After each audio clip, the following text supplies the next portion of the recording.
School में एक दिन मेरी बात क्लास की एक लड़की कैरोलिन से हुई। हम सोशल मीडिया पर भी बात करने लगे। लेकिन अगले दिन से सर्दियों की छुट्टियां शुरू हो गई। लगा था शायद अब कभी दोबारा मुलाकात ना हो, पर हमने लगातार चैट और वीडियो कॉल्स की। हमारी बातचीत इतनी बढ़ गई कि मैं स्कूल लौटने को बेकरार हो गया। जब छुट्टियों के बाद कैरोलिन को देखा तो महसूस हुआ कि मेरे दिल में उसके लिए खास जज्बात हैं। मैंने उसे बताया और उसने भी वही महसूस किया। उस दिन स्कूल के बाद हम साथ रहे। उसने बताया कि अगर वो किसी लड़के से मिलने से पहले ही उसे डेट करने लगे तो उसके पापा नाराज हो सकते हैं। मैं थोड़ा घबरा गया, लेकिन फिर भी उसके घर जाने को तैयार हो गया। किस्मत अच्छी थी कि उसके पापा को हमारी दोस्ती से कोई परेशानी नहीं हुई। बाद में कैरोलिन मुझे अपने कमरे में ले गई। हमने दरवाजा खुला रखा और साथ वक्त बिताया। हम बातें करते रहे, एक दूसरे के और करीब आते गए, मानो बस एक दूसरे को चूमने ही वाले हों। लेकिन तभी अचानक एक अनजान लड़का कमरे में आ गया और मुझे देखकर चौंक गया।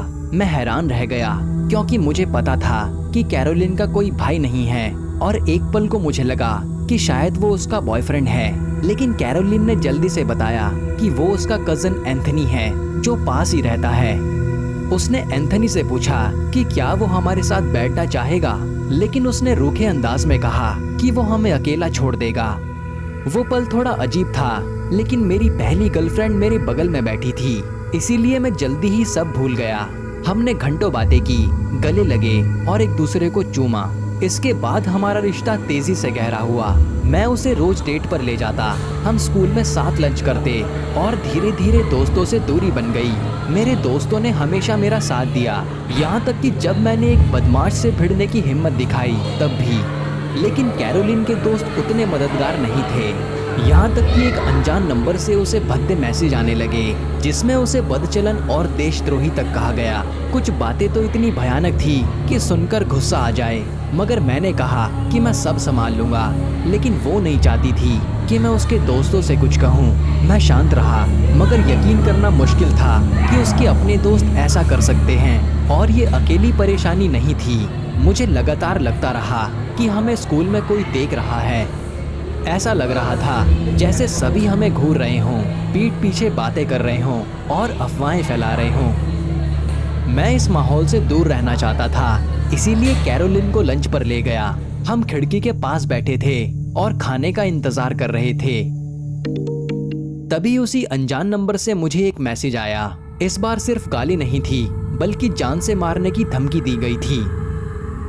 मैंने कैरोलिन को कुछ नहीं बताया ताकि वो डर ना जाए।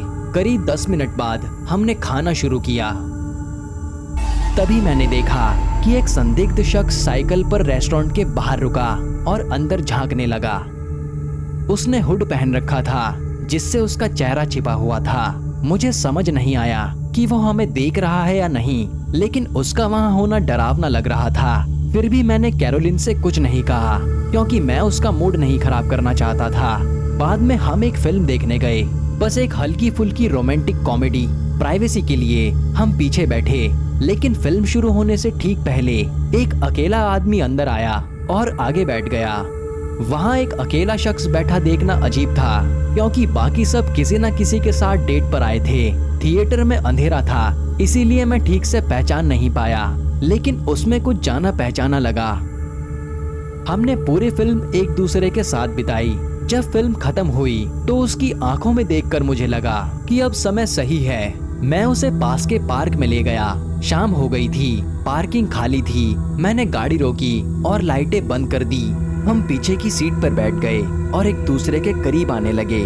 मैं बहुत एक्साइटेड था क्योंकि ये सब पहली बार हो रहा था।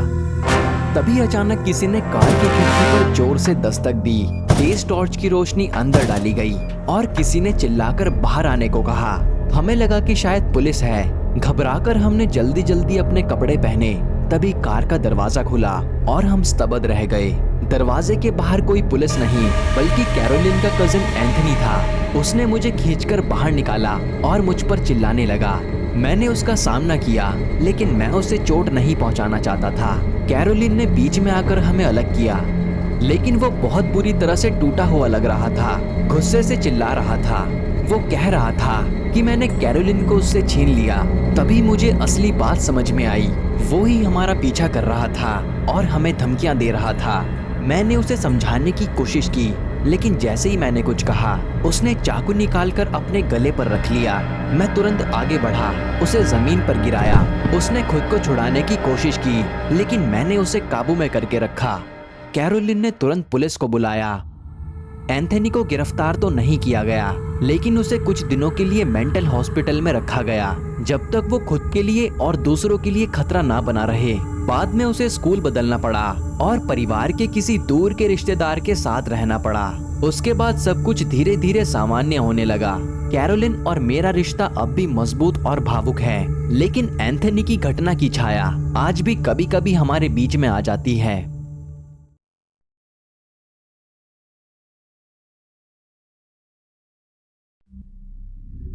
मैं एक सिंगल लड़की हूँ और एक बेडरूम वाले अपार्टमेंट में पहली मंजिल पर रहती हूँ। ये बात पिछले साल वैलेंटाइन डे की है, जब मुझे यहाँ शिफ्ट हुए कुछ हफ्ते हुए थे। मेरा अपार्टमेंट एक बड़ी और नई बिल्डिंग में है।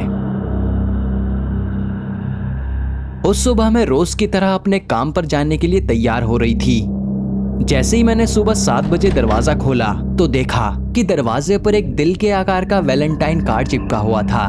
मैं चौंक गई, क्योंकि यहाँ मुझे कोई जानता नहीं था। मैंने उसे देखकर सोचा कि शायद अपार्टमेंट मैनेजर की तरफ से कोई छोटा सा गिफ्ट है। मैंने ध्यान नहीं दिया और कार्ड को बिना पढ़े किचन काउंटर पर रख दिया कि शाम को लौट कर देखूंगी। जब मैं काम से वापस आई और वैलेंटाइन कार्ड पढ़ा तो मुझे तुरंत समझ आ गया कि ये मैनेजमेंट की तरफ से नहीं था। उस पर मेरा नाम लिखा था और किसी ने हाथ से लिखा था कि मैं पूरे कॉम्प्लेक्स में सबसे खूबसूरत लड़की हूँ। उसने लिखा था कि उसे उम्मीद है हम अगले साल वैलेंटाइन डे साथ बिताएंगे। ये पढ़कर मैं घबरा गई। लिखने का अंदाज बहुत अजीब था और मैं बिल्डिंग में किसी को नहीं जानती थी। मैंने अब तक मुश्किल से ही किसी से बात की थी, लेकिन जितना साफ था कि कोई मुझे देख रहा था। कुछ घंटों बाद मैं अपनी रसोई में थी। मेरा किचन दरवाजे के ठीक पास है और वो अपार्टमेंट के सामने की तरफ है, जहाँ से कोई भी मुझे देख सकता था। जब मैं काउंटर पर होती हूँ तो सामने लिविंग रूम और फिर आंगन का दरवाजा दिखाई देता है। शाम के करीब 7 बज रहे थे और बाहर अंधेरा हो चुका था। मैं काउंटर पर खड़ी थी जब मैंने बाहर देखा कि एक आदमी मेरे आंगन के दरवाजे के बाहर खड़ा अंदर झांक रहा है। मैं घबरा गई, क्योंकि मैंने पहले उसे कभी नहीं देखा था। मैं तुरंत काउंटर के पीछे छिप गई। कुछ पल बाद मैंने फिर से देखा तो वो जा चुका था। उस वक्त मुझे एहसास हुआ कि शायद वही आदमी था जिसने वैलेंटाइन डे कार्ड भेजा था। मुझे लगा शायद वो पहले भी मेरी खिड़कियों में झांकता रहा हो सकता है उसने मुझे पार्किंग में देखा हो, जहां मेरी कार रहती है। जो भी हो, ये सब बहुत डरावना लग रहा था। मैंने सोचा कि पुलिस को रिपोर्ट करूं, लेकिन मेरे पास उसका ठीक से कोई हुलिया नहीं था। मैंने उसे बस एक पल के लिए देखा था, वो भी बाहर अंधेरे में, इसीलिए कुछ साफ नहीं दिखा। वो करीब 6 फुट लंबा था, गहरे बालों वाला एक ककेशियन आदमी लग रहा था। मैंने अपार्टमेंट मैनेजमेंट को ईमेल करके घटना की जानकारी दी, लेकिन समझ नहीं आ रहा था कि वो क्या कर पाएंगे। उस रात बाकी सब कुछ सामान्य था। मैंने पर्दे बंद कर लिए और सोने की तैयारी कर रही थी। रात 11 बजे मुझे ऐसा लगा जैसे दरवाजे के हैंडल को किसी ने हिलाया हो। मैं अपने बेडरूम में थी, इसीलिए आवाज धीमी थी। मैं तुरंत सतर्क हो गई। तभी दरवाजे पर एक धीमी सी दस्तक हुई, जिसने मेरी चिंता और बढ़ा दी। मुझे अंदाजा हो गया था कि बाहर कौन हो सकता है। मैंने तुरंत अपना फोन उठाया और पुलिस को कॉल करने के लिए तैयार हो गई। फिर चुपचाप दरवाजे की ओर बढ़ी और झिर्री से बाहर झांका। वही आदमी था जो मुझे पहले खिड़की के बाहर दिखा था। मैंने बिना देर किए पुलिस को कॉल किया और फिर अपने बेडरूम में लौट आई ताकि उन्हें सब कुछ ठीक से बता सकूं। लगभग 1 मिनट बाद फिर से दरवाजे पर दस्तक हुई और मेरी घबराहट और बढ़ गई। करीब 1 मिनट बाद फिर से दस्तक हुई। मुझे पता था कि पुलिस रास्ते में है और मैं बस चाहती थी कि वो जल्दी पहुंच जाए। उस आदमी ने फिर से दस्तक दी, लेकिन इस बार उसने चिल्लाकर कहा कि क्या कोई घर पर है, क्योंकि उसे मदद चाहिए। उसकी आवाज में घबराहट थी, लेकिन मुझे लगा कि ये दरवाजा खुलवाने की चाल है। मैं बिल्कुल नहीं हिली। फिर थोड़ी देर तक कोई आवाज नहीं आई। मुझे लगा शायद वो चला गया है। लेकिन फिर एहसास हुआ कि वो अब भी बाहर ही था। वो तब तक वहीं रहा जब तक कि कई मिनट बाद पुलिस नहीं आई। उसे गिरफ्तार तो किया गया, लेकिन अपार्टमेंट से निकाल दिया गया और उसे वहां दोबारा आने की इजाजत नहीं दी गई। और उस रात के बाद से मैंने उसे कभी नहीं देखा।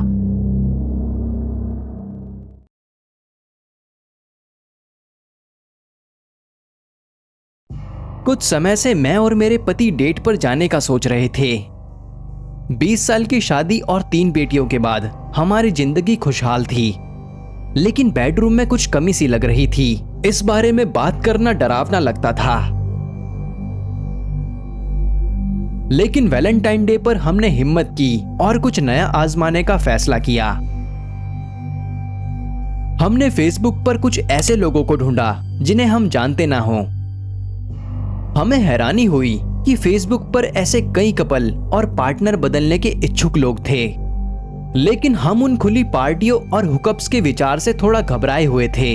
हमें ऐसे कपल ढूंढने में वक्त लगा जो हमारी सोच से मेल खाते हों। फिर हमारी मुलाकात रिचर्ड और सिंथिया से हुई।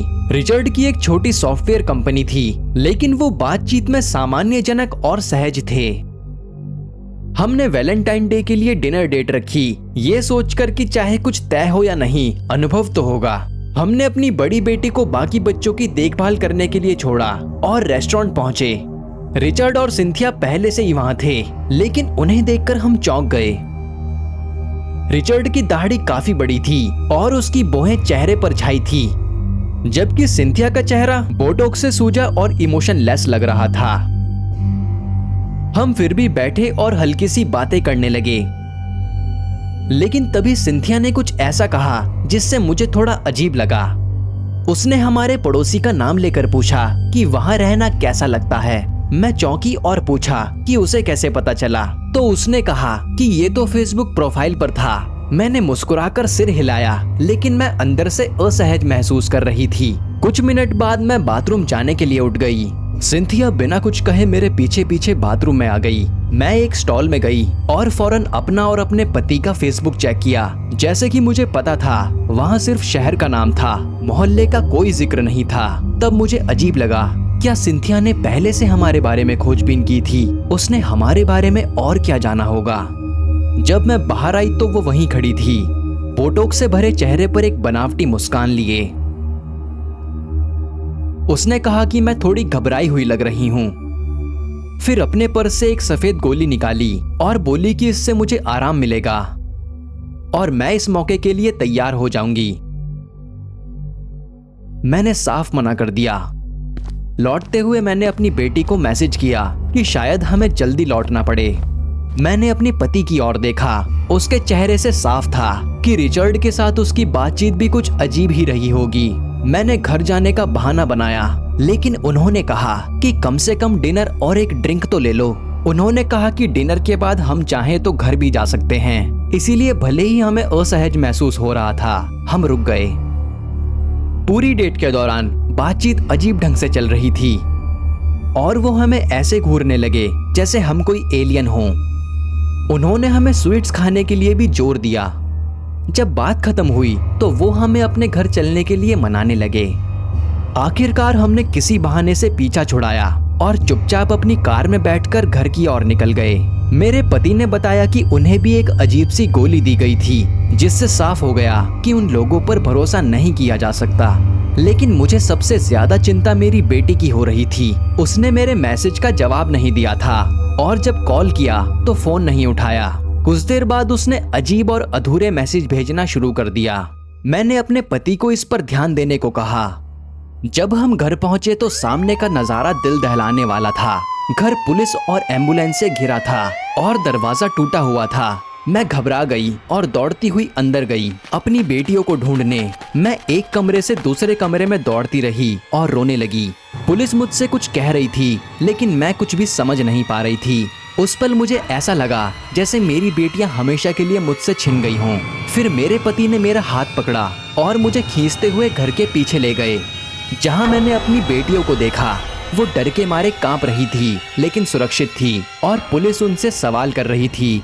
मेरी सबसे बड़ी बेटी दौड़कर मुझसे लिपट गई और माफी मांगने लगी। पहले मैं हैरान थी, फिर उसने बताया कि जब हम लोग बाहर गए थे तो उसने अपने बॉयफ्रेंड को घर बुलाने का प्लान बनाया था, लेकिन जब वो आया तो उसने ड्राइववे में 2 बिना खिड़कियों वाली वैन देखी। उसने अपने बॉयफ्रेंड की बात मानी और अपनी बहनों को लेकर घर के पीछे शेड में छिप गई। जैसे ही उसने देखा कि नकाबपोश लोग वैन से उतरकर घर में घुसे, उसने तुरंत पुलिस को कॉल किया। शायद उन्हें लगा था कि घर खाली है, इसीलिए पुलिस के आने से पहले ही वो भाग गए।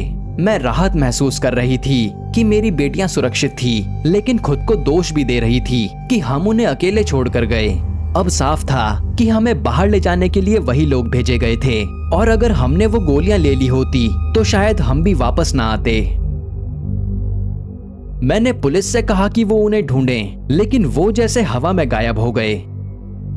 बस रिचर्ड के नाम पर एक क्रेडिट कार्ड मिला जो कि नकली था। इसका इस्तेमाल डिनर और एयरबीएनबी के लिए हुआ था।